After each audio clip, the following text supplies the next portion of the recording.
Is the Triple H threat rising again, with the Hamas-Houthis-Hezbollah axis appearing to re-emerge just as the region edges toward another major confrontation?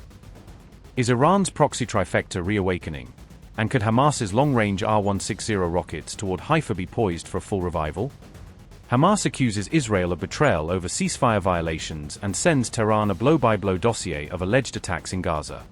From short-range Qassam rockets in Gaza to R-160s aimed deep into northern Israel, is the country now staring at a multi-front missile menace stretching from Lebanon to Yemen? And is Israel's worst fear finally taking shape, a scenario with 3 active fronts and 1 central backer in Tehran? Amid rapidly escalating tensions between the United States and Iran, Hamas has reached out directly to Tehran for a brief about Israel's actions in Gaza. Hamas has reportedly briefed Iranian officials on what it says are repeated Israeli violations of the Gaza ceasefire, including continued military operations. According to Iranian outlet Press TV, the head of Hamas Leadership Council sent a letter to Iran's foreign minister outlining these alleged breaches. In that letter, Hamas accused Israel of repeatedly violating the ceasefire agreement through fresh attacks and killings inside the Gaza Strip. Hamas further charged that Israel is killing civilians and restricting humanitarian aid, among other measures affecting daily life in Gaza. The letter and accompanying statements listed daily attacks on Palestinian areas in Gaza as a key concern. Hamas cited the continued killing of civilians, with particular reference to women and children. It also pointed to the ongoing detention of Palestinians as part of Israel's security operations. The group highlighted severe restrictions on the entry of humanitarian aid into Gaza as a major violation of ceasefire understandings. Hamas accused Israel of obstructing operations at the Rafah crossing with Egypt, limiting the flow of people and goods. It said there are strict limits on the movement of Palestinian civilians within and out of the enclave. Finally, Hamas complained that Israel is preventing reconstruction of vital infrastructure by blocking fuel, equipment, and machinery from entering Gaza. Hamas leader Mohammed Darwish has reportedly said that Israel has undermined efforts made by US President Donald Trump to stabilize the situation in Gaza. In his communication with Iran's Foreign Minister Abbas Araghchi, the Hamas official said Israel must immediately stop the killing of Palestinians under the ceasefire framework. Darwish then claimed that Hamas is fully committed to the Gaza ceasefire, in contrast to Israel, which it accuses of repeated violations, according to Press TV. Hamas also demanded that Israel lift restrictions on humanitarian aid and end the torture and mistreatment of Palestinian prisoners, as reported by pro-Hamas outlets. US President Donald Trump has meanwhile said that it looks like Hamas will disarm, even as he warned there are signs the group may be regrouping despite ceasefire arrangements. But this meeting today is proof with determined leadership nothing is impossible. When I took office, the war in Gaza was raging with thousands of people being killed and no end in sight. Today, thanks to unrelenting diplomacy and the commitment of many of the great people in this room, we have 59 countries signed up on Gaza. Think of that.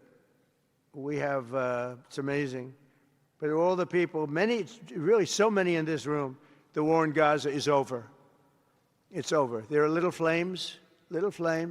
Hamas has been, I think they're going to give up their weapons, which is what they promised. If they don't, it'll be, they'll be harshly met, very harshly met. They don't want that. All the stuff like they don't mind dying. They told me that's not true. Everyone said, oh, they don't mind dying. No, they don't want to die. They said, we don't want to die. People don't want to die. The ceasefire was held, and every last remaining hostage, both living and dead, has been returned back home. Think of that. That was an impossibility. And we did hundreds of hostages, but the last 20, and I always said to Steve and Jared, I said, the last 20 are going to be very tough, very, very tough. And we got them back. We got the living back, and then we only got about 16 of the dead, and we said, well, you got to get them all. You promised them all. And they dug and dug and dug. You can imagine it's a job that's brutal. And Hamas really did a lot of that work. And you got to give them credit for that. They brought the last one home a week ago, and we got all 28 of them, living and dead. The amazing thing, because I've never seen anything quite like it, the parents of the dead, they knew their boy was dead. This case, boys, all boys. Men, but to the parents' boys. They knew their boy was dead. They wanted that dead body as much as if he were alive. And when they got them back, there was great sadness, but there was great joy, too. They wanted it as much as the people that got their sons back alive. But we got a lot of people before those 20, Steve, what nobody talks about. But, hundreds of people. We did a good job, and you guys did a fantastic job. I want to thank every nation that helped us achieve this monumental breakthrough, saving countless lives, and really bringing peace and bringing the concept of peace, because nobody thought peace in the Middle East. I've always heard peace in the Middle East is impossible, and it's turned out not to be.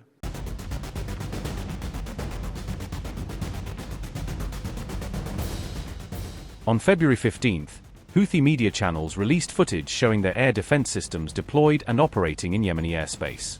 The clip indicated radar systems, launchers, and crews tracking aerial targets over Yemen, suggesting an effort to showcase readiness against enemy aircraft and drones.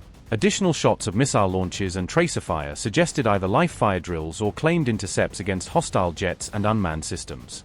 At the same time, Iran's Islamic Revolutionary Guard Corps has taken a more direct operational role over Hezbollah amid rising tensions, according to Saudi outlet Al Arabiya. Reports said IRGC officers who recently arrived from Iran in Lebanon have been tasked with rebuilding Hezbollah's military capabilities after recent Israeli strikes. Those accounts added that IRGC officers met at a Hezbollah missile unit site in Lebanon's Bekaa Valley that was bombed by Israel.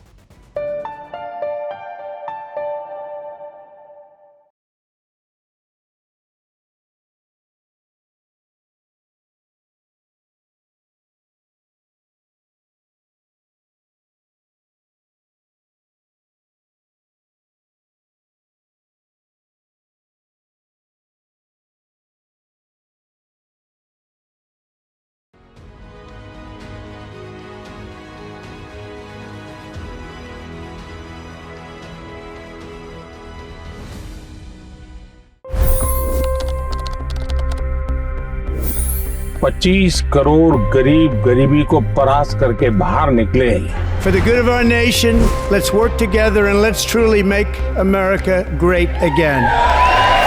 The fastest news breaks. Requested PM saying that we will have to speak to Putin and to Zelensky.